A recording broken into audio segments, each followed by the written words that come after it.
마태복음 5장 1절에서 16절 말씀입니다. 예수께서 무리를 보시고 산에 올라가 앉으시니 제자들이 나온지라. 입을 열어 가르쳐 이르시되 심령이 가난한 자는 복이 있나니 천국이 그들의 것이며, 애통하는 자는 복이 있나니 그들이 위로를 받을 것이며, 온유한 자는 복이 있나니 그들이 땅을 기업으로 받을 것이며, 의에 줄이고 목마른 자는 복이 있나니 그들이 배부를 것이며, 긍휼히 여기는 자는 복이 있나니 그들이 긍휼히 여김을 받을 것이며, 마음이 청결한 자는 복이 있나니 그들이 하나님을 볼 것이며, 화평하게 하는 자는 복이 있나니 그들이 하나님의 아들이라 일컬음을 받을 것이며, 의를 위하여 박해를 받은 자는 복이 있나니 천국이 그들의 것임이라. 나로 말미암아 너희를 욕하고 박해하고 거짓으로 너희를 거슬러 모든 악한 말을 할 때에는 너희에게 복이 있나니 기뻐하고 즐거워하라. 하늘에서 너희의 상이 큼이라. 너희 전에 있던 선지자들도 이같이 박해하였느니라. 너희는 세상의 소금이니 소금이 만일 그 맛을 잃으면 무엇으로 짜게 하리요? 후에는 아무 쓸데없어 다만 밖에 버려져 사람에게 밟힐 뿐이니라. 너희는 세상의 빛이라. 산 위에 있는 동네가 숨겨지지 못할 것이요, 사람이 등불을 켜서 말 아래에 두지 아니하고 등경 위에 두나니 이러므로 집안 모든 사람에게 비치느니라.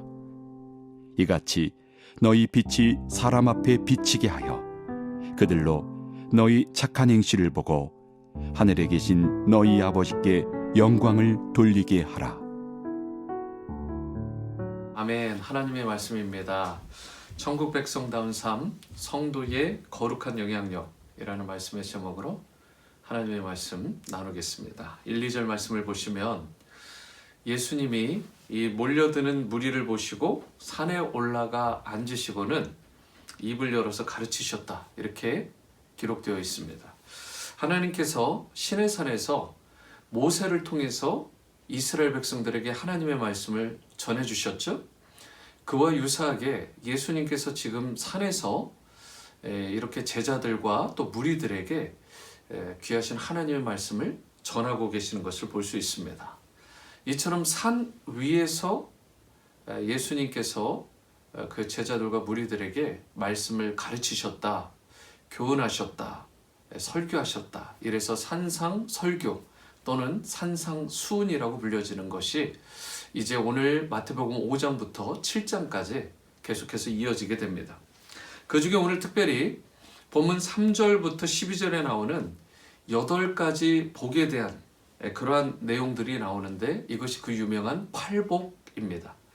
오늘 짤막한 새벽기도 시간에 이것을 다 나눈다, 구체적으로 상세히 나눈다라는 것은 사실은 불가능에 가깝고요. 그럼에도 불구하고 다 깊이 있게 나눌 수는 없더라도 개괄적이지만 정말 핵심이 되는 그 팔복의 의미를 우리가 함께 좀 이렇게 깊이 있게 은혜를 살펴보면서 또 우리가 어떻게 복된 사람, 또 행복한 성도의 삶을 누릴 수 있을까, 오늘 팔복을 통해 그 귀하신 주님의 음성을 듣기를 원합니다. 팔복의 첫 번째부터 네 번째까지는 생명의 삶에도 나와 있듯이 하나님과 또 이렇게 인간 사이, 나 사이에 수직적인 관계를 말하는 것이고, 또 5번째부터 8번째까지는 사람과 사람, 타인과의 관계를 말하는 그런 수평적인 관계를 말한다, 이렇게 말할 수 있습니다. 그래서 첫 번째로 이렇게 복 있는 사람부터 우리가 살펴보면 2절 말씀에 심령이 가난한 자는 복이 있다, 이렇게 말을 하죠. 그러면서 천국이 저희 것입니다, 이렇게 선포하고 있습니다. 여러분, 여기서 심령이 가난한 자는 어떤 사람이냐? 하나님의 관점으로 자신을 볼 수 있는 사람입니다. 자신의 눈으로 자신을 보는 게 아니라 하나님의 관점으로 내가 누구인지, 무엇을 위해서 내가 살아가는지 어떠한 인생인지를 발견한 사람, 하나님 안에서. 여러분, 이것은 이러한 것입니다. 어떤 물질적인 궁핍함이라기보다는 영적인 궁핍함, 영적인 그런 간절한, 심령이 가난한 그런 상태를 말하는 것인데, 하나님의 부재를 느끼는, 하나님이 내가 필요하다라고 간절히 느끼는, 그래서 심령이 가난한 자는 죄악된 이 현실에 안주하지 않습니다. 대신 주님을 더 갈망하고 그분을 구원자로 믿고 따르며 천국에 결국은 들어갈 수 있는 놀라운 은혜를 누리는 자가 바로 심령이 가난한, 그 영혼이 가난한 자의 특징입니다. 여러분, 두 번째로 4절에 애통하는 자는 하나님의 눈으로 자신의 죄를 느끼고 깨닫고 그래서 회개하는 자를 말하는 것입니다. 이사야 61장 2절을 보시면 여호와의 은혜의 해와 우리 하나님의 보복의 날을 선포하여 모든 슬픈 자를 위로하되 라고 말씀하고 있는데, 하나님의 회복을 기다리다가, 왜 누가 하나님의 회복을 기다리죠?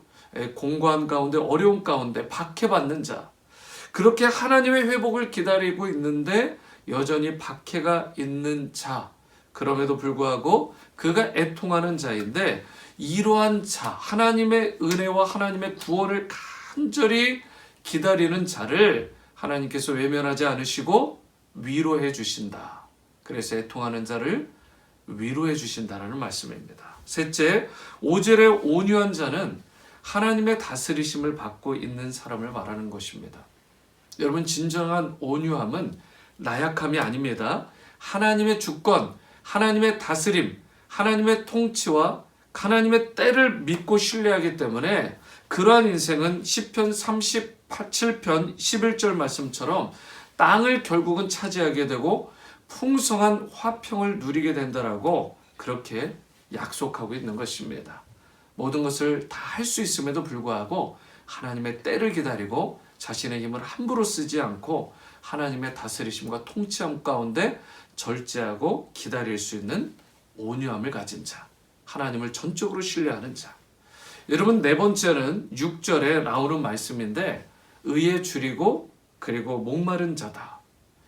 여러분, 하나님의 표준 또는 하나님의 가치를 사모하는 자들인데, 이러한 사람의 특징은 하나님의 뜻에 맞는 도덕적인 성품과 인격을 갖추는 것, 그리고 하나님의 통치하시는 정의로운 사이가 회복되기를 간절히 구하고 그것을 목말라 하며 그것을 실천하며 살아가는 자를 말하는 것입니다.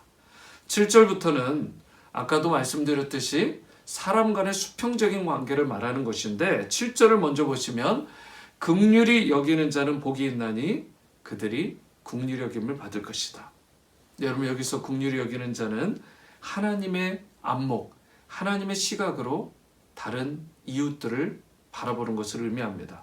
이런 사람들의 특징은 자신의 고통이나 어려움 가운데 함몰되기보다는 다른 사람들의 괴로움과 아픔에 시선을 둘 수 있는, 그들을 공감할 수 있는, 그래서 그들의 참된 회복과 치유를 위해 기도하고 섬기는 데까지 나가는 그런 자.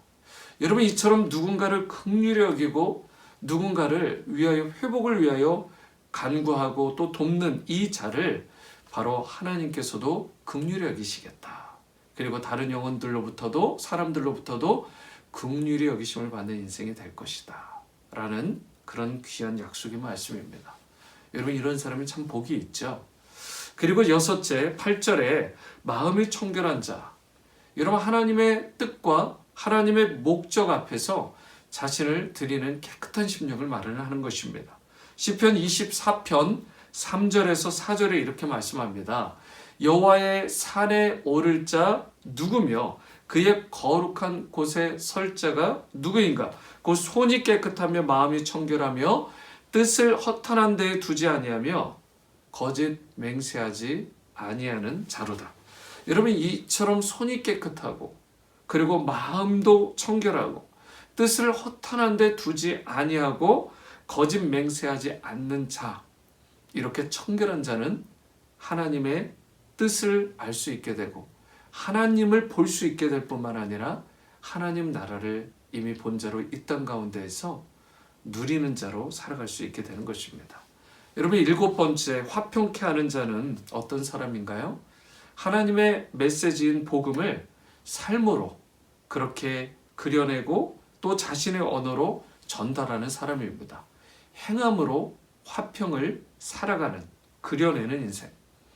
여러분, 화평은 갈등이나 적대적인 관계가 없는 상태, 이것이 다 해결되고 그렇게 치유된 화해한 상태를 말하는 것입니다. 화평한 상태.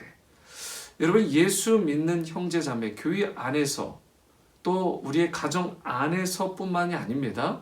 믿지 않는 세상 사람들, 그것이 직장이든 학교에서 있는 학우나 또 청년들은 교수님과의 관계든, 여러분, 믿지 않는 다른 사람들과도 화평의 관계를 유지할 수 있어야 돼요.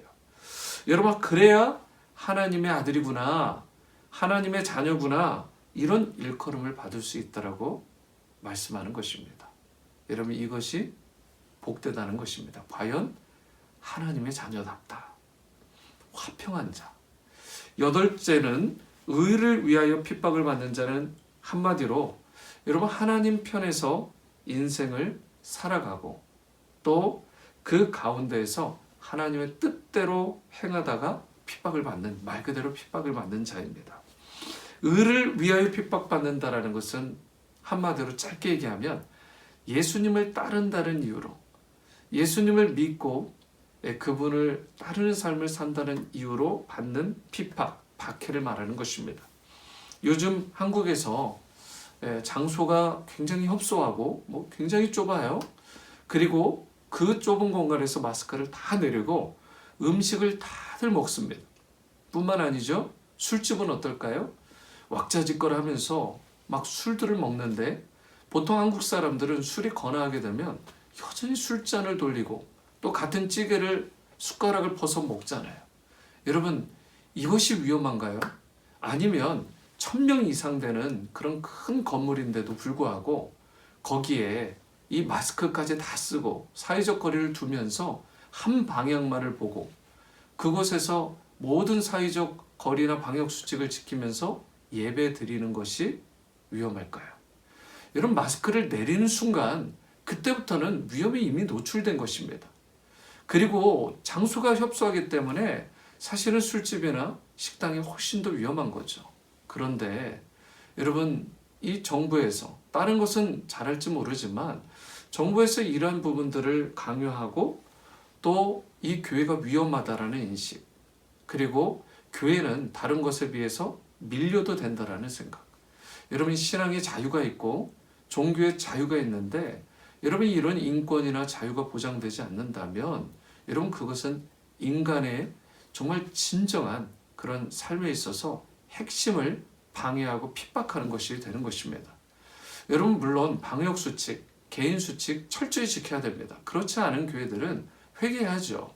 하지만 그렇게 잘 지키고 철저히 함에도 불구하고 그냥 1000명이나 되는 큰 그런 공간인데도 불구하고 천편일률적으로 20명만 모여라, 그 이상은 못 모인다, 그거조차도 온라인 예배의 방식을 정해놓고 그것을 섬길 수 있는, 봉사할 수 있는 사람만 그 안에 들어갈 수 있다.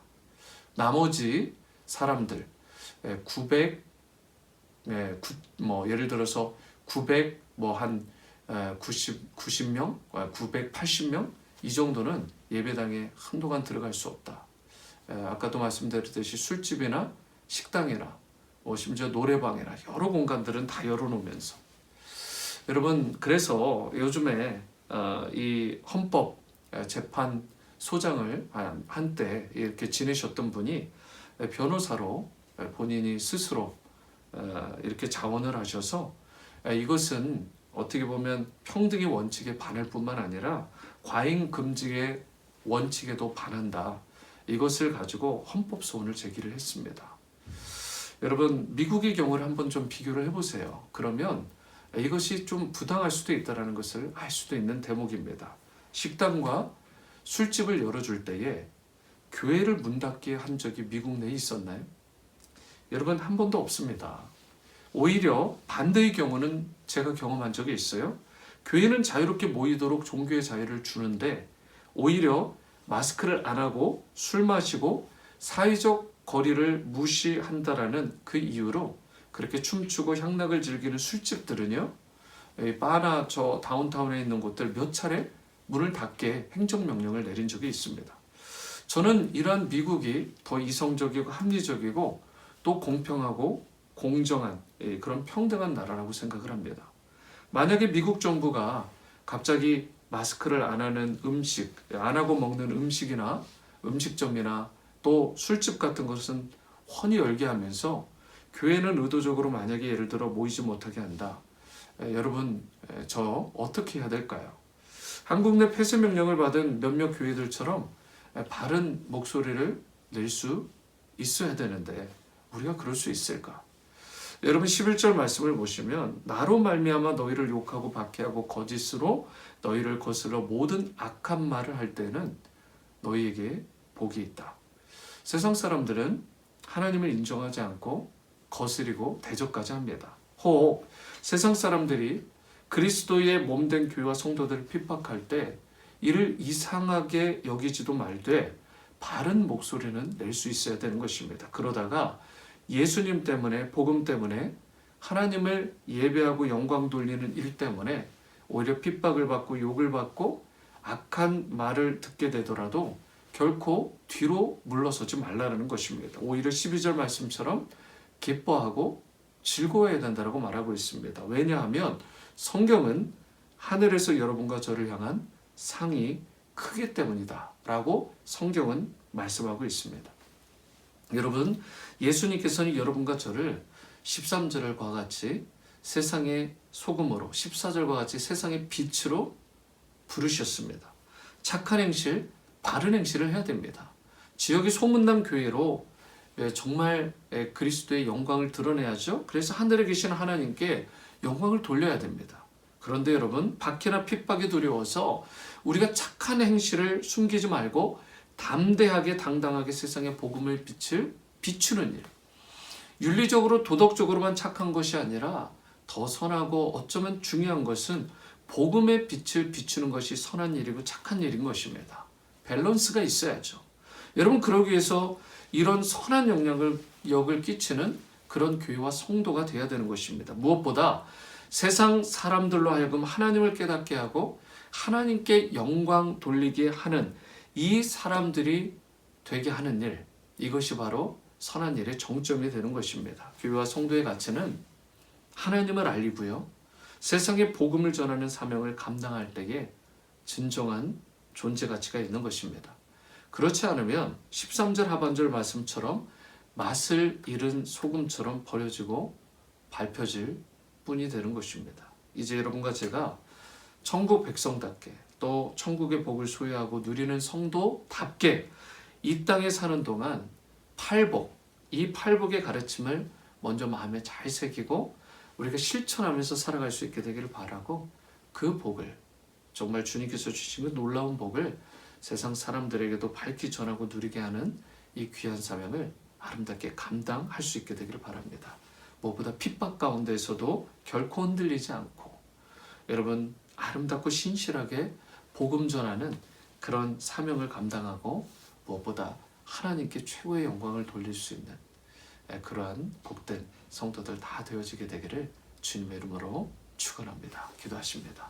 사랑과 은혜의 주님, 세상의 빛과 소금의 역할을 감당한다는 것은 세상에 선한 영향력, 정말 예수 믿는 사람이 향기를 내는 것도 있고 또 우리가 동시에 윤리 도덕적으로도 깨끗해야 되지만 무엇보다 예수 그리스도의 그 생명의 복음을 전하여 많은 사람들이 주님께 돌아오게 하는 일에 귀하게 쓰임받는 복된 인생들로 살아가게 도와 주시옵소서. 오늘 팔복의 그 말씀, 하나님과의 관계, 이웃과의 관계를 밸런스 있게 하되 또 우리에게 주어진 이 하루를 주님 안에서 마음껏 기뻐하고 최고의 복으로 알고 감사하며 하나님께 영광 돌리는 인생 다 될 수 있도록 은혜 내려 주시옵소서. 주님의 놀라운 보호하심과 또 철저한 그러한 다스리심과 주권을 우리가 인정하고 살아가기를 원할 때 예수님의 이름으로 기도드립니다. 아멘.